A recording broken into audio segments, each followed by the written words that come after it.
Hey, amazing viewers, I love connecting with you all around the world.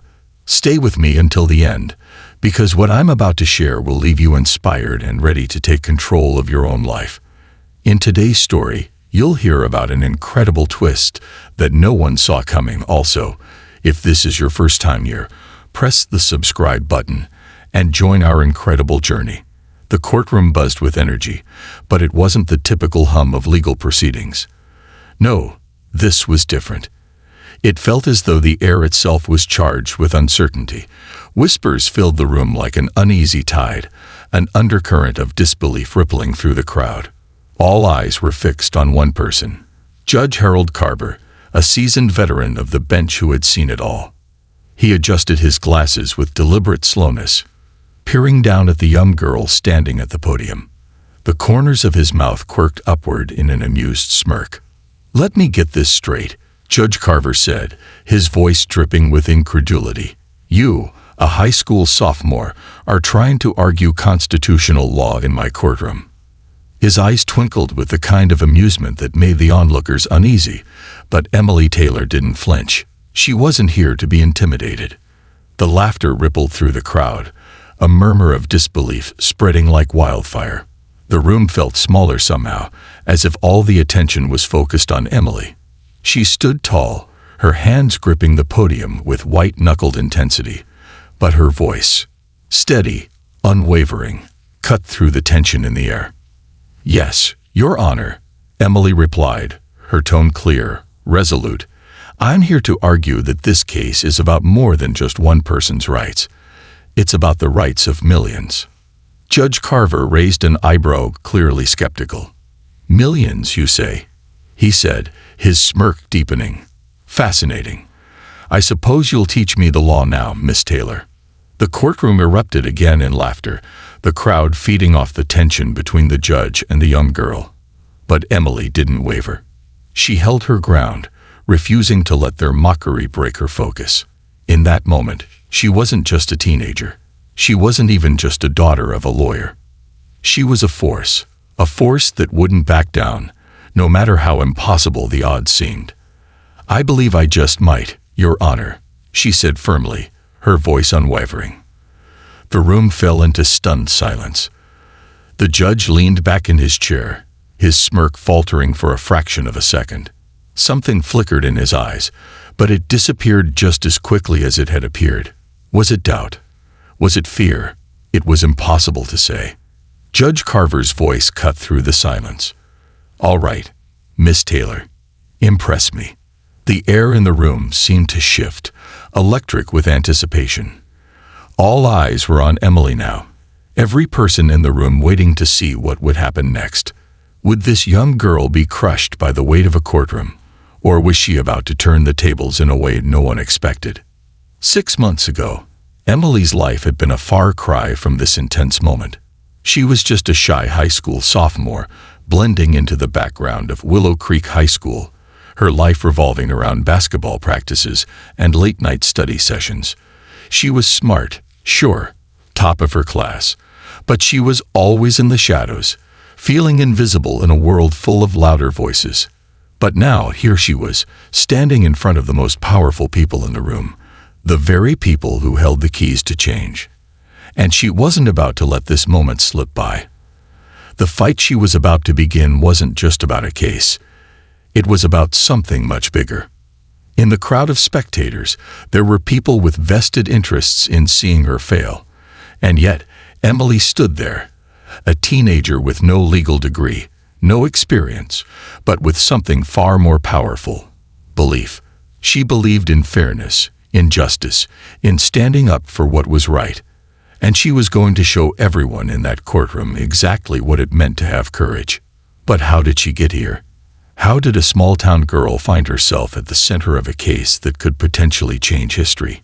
What happened 6 months ago that sparked this fire inside of her?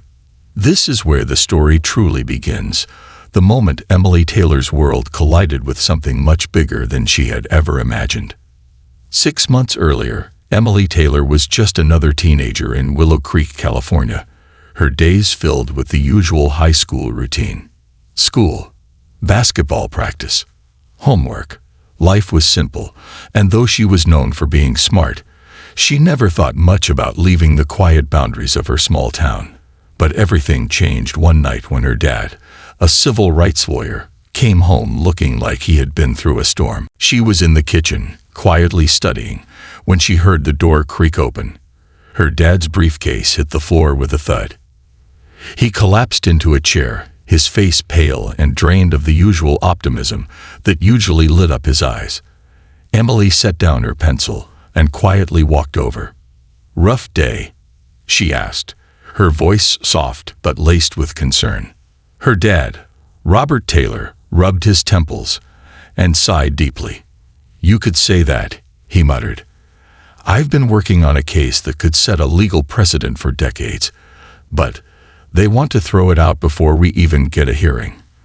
The odds are stacked against us." Emily's stomach tightened. Her father had always been the person who fought for what was right, who spoke out when others stayed silent. So to see him defeated, his usual resolve replaced with doubt, struck a chord deep within her.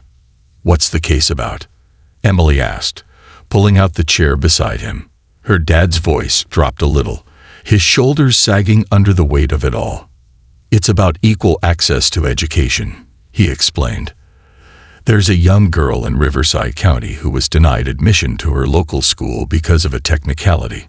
Her parents couldn't afford a lawyer, so I took it on pro bono. But the school board's lawyers are doing everything they can to bury it." Emily's heart sank. How could something like this happen? How could a child be denied an education, something so basic and essential? And what could anyone do to stop it? She felt powerless in that moment, watching as her father's determination began to wane under the crushing weight of an unjust system. "Can't someone do something?" Emily asked, though she felt a gnawing helplessness. "I'm trying," her father replied, his voice heavy with the exhaustion of the fight. "But these things take time and resources. Honestly, I don't know if we have either." In the days that followed, Emily saw her dad change.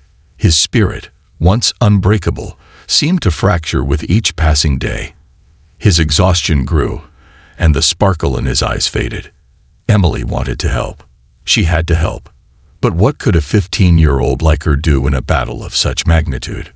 One day, as Emily sat in her dad's cluttered office, flipping through an old law book, something caught her eye.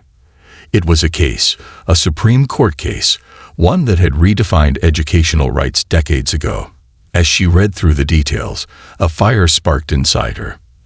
An idea, bold and audacious, began to take root. She knew what she had to do. That evening after dinner, Emily couldn't wait any longer. She turned to her dad, who was still visibly drained from the weight of the case. She blurted it out before she could stop herself. "Dad, what if I argued the case?" Her dad froze, mid-step, his tie half undone. He stared at her, speechless. "What?" he asked, disbelief in his eyes. "I mean it," she said, her words tumbling out quickly. "You always say that the law belongs to everyone, right? That it's about standing up for what's right, no matter who you are. So why can't I stand up for this girl? For all of them?"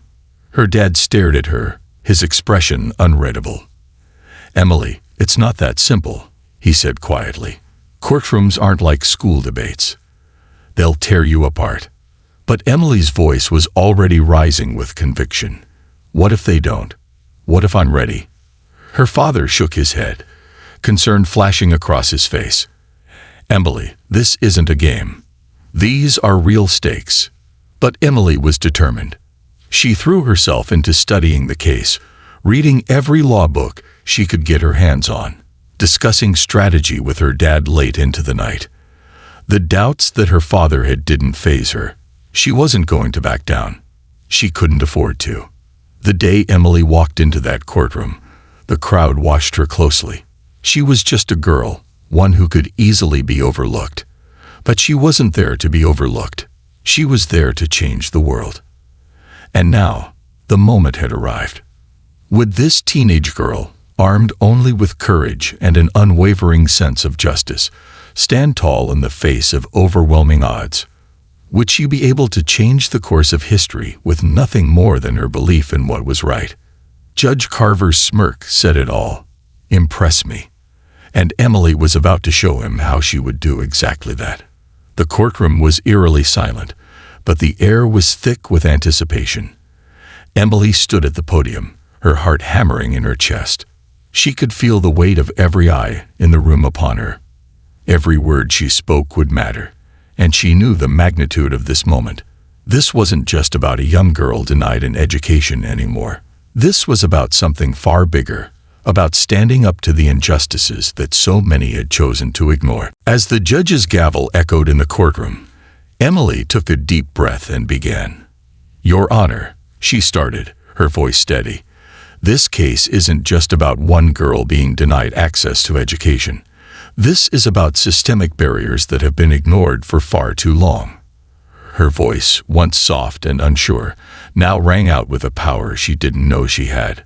She spoke with conviction, outlining the deep flaws in the system, the injustices that perpetuated inequality. With each word, she could feel the weight of the moment pressing on her, but she didn't falter. She couldn't. She had come this far, and now she had to see it through. "This case is bigger than any one individual," Emily continued, her gaze sweeping across the courtroom. "It's about making sure that every child, no matter their background, has the same opportunity to succeed. If we allow this case to be dismissed, what message are we sending to future generations? That their voices don't matter." The room held its breath. The spectators were no longer laughing, no longer doubting her. Emily had their attention, and with each passing second, she knew she was making a difference. But then, in the middle of her argument, a loud interruption shattered the tense silence. A man stormed into the courtroom, his face red with anger. He was an authoritative figure, and his presence was commanding. His words echoed through the room. "This case has the potential to destroy the integrity of our entire system," he shouted. "You don't know what you're dealing with, little girl. You're playing with fire." Emily's heart raced, and for a brief moment, doubt crept in. But then she remembered everything that had led her to this moment. She remembered her father's words. "You've got something they don't. Courage." She remembered her mother's unwavering belief in fighting for what was right.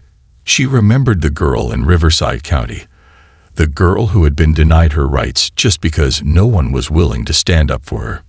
"No," Emily said, her voice firm. "I'm not playing with fire. I'm here because this is what's right. I'm here because if we don't stand up now, nothing will change." The courtroom grew still once again. Emily's words hung in the air, resonating with everyone in the room. The judge, who had once mocked her, now watched her with an expression of curiosity. For the first time, she wasn't just a teenager in a courtroom. She was a symbol of change. She was a reminder that courage doesn't come with age, and that the fight for justice never has an expiration date. In that moment, Emily realized something that would stay with her for the rest of her life. The true power of standing up for what is right doesn't come from the victories or the applause. It comes from the courage to speak the truth, even when it feels like the world is against you. It wasn't about winning. It wasn't about proving yourself. It was about giving people a voice, the voiceless, the forgotten, the ignored. It was about showing them that their fight mattered, that their voice could shake the foundations of a broken system. Emily Taylor didn't just argue a case that day. She sparked a movement. And when the courtroom doors closed, it wasn't just her victory. It was a victory for everyone who had ever been told they were too small, too young, or too powerless to make a difference. The real lesson here isn't just about the law. It's about the unwavering belief that no matter who you are, no matter how young or small you may seem, you have the power to change the world. And that courage, the courage to stand up when everyone expects you to sit down, can move mountains. In the end, Emily Taylor didn't just argue a case. She changed the course of history, and in doing so, she reminded the world that true change doesn't come from waiting for someone else to act. It comes from the belief that you, just as you are powerful enough to make the world better.